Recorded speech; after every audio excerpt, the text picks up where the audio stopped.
আসসালামু আলাইকুম। আশা করি সবাই ভালো আছেন। আলহামদুলিল্লাহ আমরাও ভালো আছি। সো আজকে আপনাদের সাথে শেয়ার করব হচ্ছে মরিচ খোলা।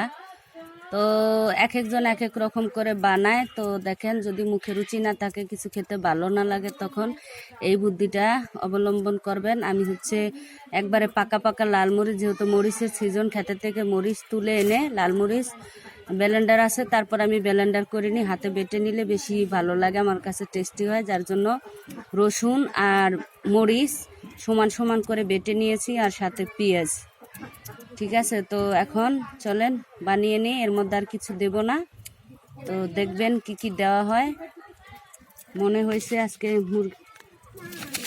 লীলা কলজা রান্না করছিলাম, ভাত খেতে ইচ্ছা করতেছে না, মুখে রুচি নষ্ট হয়ে গেছে, যার জন্য এই মরিচ খোলাটা করব। তো এই তো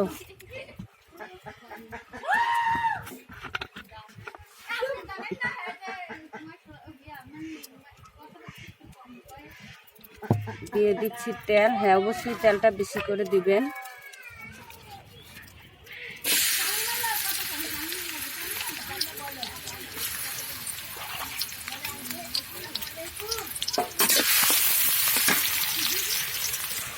এই তো পেঁয়াজটা হয়ে এসেছে, আমি গোটা গোটা কতগুলো রসুন দিয়ে দিলাম, গোটা রসুন। এই তো হয়ে গেছে পেঁয়াজগুলো। এখন আমি মরিচগুলো দিয়ে দিলাম লবণ স্বাদ মতো।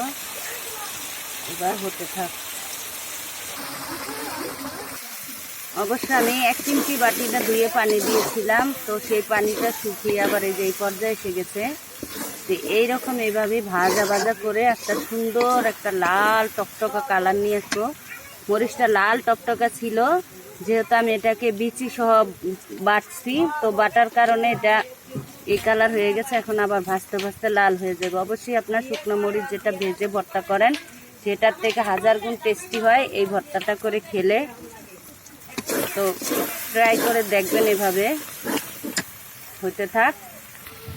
তো এই তো দেখেন, আলহামদুলিল্লাহ অবশেষে ভর্তাটা কতটা সুন্দর হয়েছে, ভাজা ভাজা কালারটা কত সুন্দর এসছে। তখন আমি যখন ক্যামেরাটা করতেছিলাম, ভিডিওটা বানাইতেছিলাম, তখন ছিল আপনার আসরের পর। তো এখন ওই সব কাজকর্ম করতে করতে আর অনেকটা ভর্তাটা অনেক ভাজা ভাজা অনেকটা সময় নিয়েই করছি, সেক্ষেত্রে এখন মাগরিবের আজান দিয়ে অন্ধকার হয়ে গেছে। তো এখন এই যে লাইটের আলো, আর তখন ছিল দিনের আলো। এইটা এখন আমি ভর্তাটা উঠিয়ে নেব। কতটা সুন্দর অসাধারণ হয়েছে দেখতে। লবণ দেখেছিলাম, আলহামদুলিল্লাহ টেস্টিও অনেক।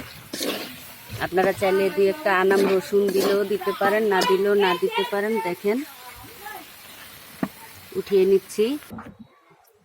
তো এই তো দেখেন, অবশেষে ভর্তাটা উঠিয়ে নিয়ে আসলাম। তো এই তো দেখেন, অবশেষে ভাতের সাথে খেয়ে দেখছি।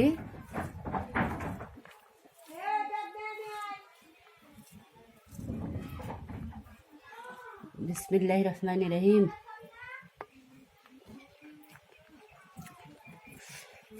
আলহামদুলিল্লাহ অনেক টেস্টি, আপনারাও এভাবে ট্রাই করবেন। তো সবাই ভালো থাকবেন, সুস্থ থাকবেন। আল্লাহ হাফেজ।